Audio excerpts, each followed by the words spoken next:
जय श्री राधे भक्तों। सर्वपित्र अमावस्या या पितृ मोक्ष अमावस्या होता है बहुत ही विशेष दिन, क्योंकि इस दिन हम अपने पितरों को विदा करते हैं और साथ में अगर हमें हमारे किसी पितर की श्राद्ध तिथि ना पता हो या किसी कारण से हम उनका श्राद्ध ना कर पाए हों, तो इस दिन हम उनका श्राद्ध कर सकते हैं, उन्हें तृप्त और प्रसन्न कर सकते हैं। इस दिन 3 बार स्वधा स्वधा स्वधा बोलना बिल्कुल मत भूलिएगा। ऐसा हमें क्यों बोलना चाहिए, इसकी जानकारी मैंने अपने पुराने वीडियो में आपको दी है। डिस्क्रिप्शन में लिंक दिया गया है, आप जाकर के वहां पर देख सकते हैं। आज हम आपके लिए यहाँ पर लेकर आए हैं सर्वपित्र अमावस्या या पितृ मोक्ष अमावस्या की कथा। तो चलिए शुरू करते हैं।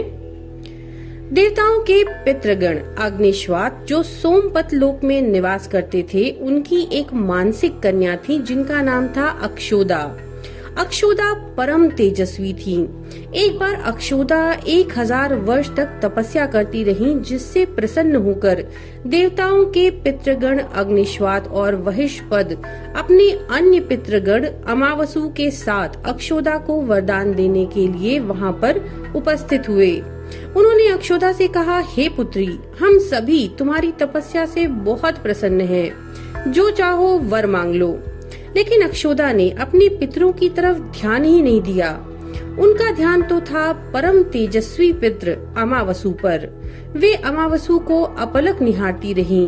पितरों ने बार बार उनसे पूछा। तब उन्होंने कहा, हे भगवान, क्या आप मुझे सचमुच वरदान देना चाहते हैं? इस पर तेजस्वी पितृ अमावसु ने कहा, हे अक्षोदा, वरदान पर तुम्हारा अधिकार है, इसलिए निसंकोच कहो। अक्षोदा ने कहा, भगवान, यदि आप मुझे वरदान देना चाहते हैं तो मैं तत्क्षण आपके साथ रमण का आनंद लेना चाहती हूँ। अक्षोदा के इस प्रकार कहे जाने पर सभी पितृ बहुत क्रोधित हुए। उन्होंने अक्षोदा को श्राप दे दिया कि वह पितृलोक से पतित होकर के पृथ्वी लोक पर जाएंगी। पितरों के इस प्रकार श्राप दिए जाने पर अक्षोदा पितरों के पैरों पर गिरकर रोने लगी। इस पर उन्हें दया आ गई। उन्होंने कहा, अक्षोदा, पतित योनि में श्राप मिलने के कारण मत्स्यगंधा के रूप में तुम जन्म लोगी। इसके बाद भगवान ब्रह्मा के वंशज महर्षि पराशर तुम्हें पति के रूप में प्राप्त होंगे। तुम्हारे गर्भ से भगवान व्यास जन्म लेंगे। उसके उपरांत भी अन्य दिव्य वंशों में जन्म लेते हुए तुम श्राप मुक्त होकर पुनः पितृलोक को वापस आ जाओगी। पितरों के इस प्रकार कहे जाने पर अक्षोदा शांत हुई। अमावसु के ब्रह्मचर्य और धैर्य की सभी पितरों ने सराहना की एवं वरदान दिया कि अमावस्या की तिथि अमावसु के नाम से जानी जाएगी।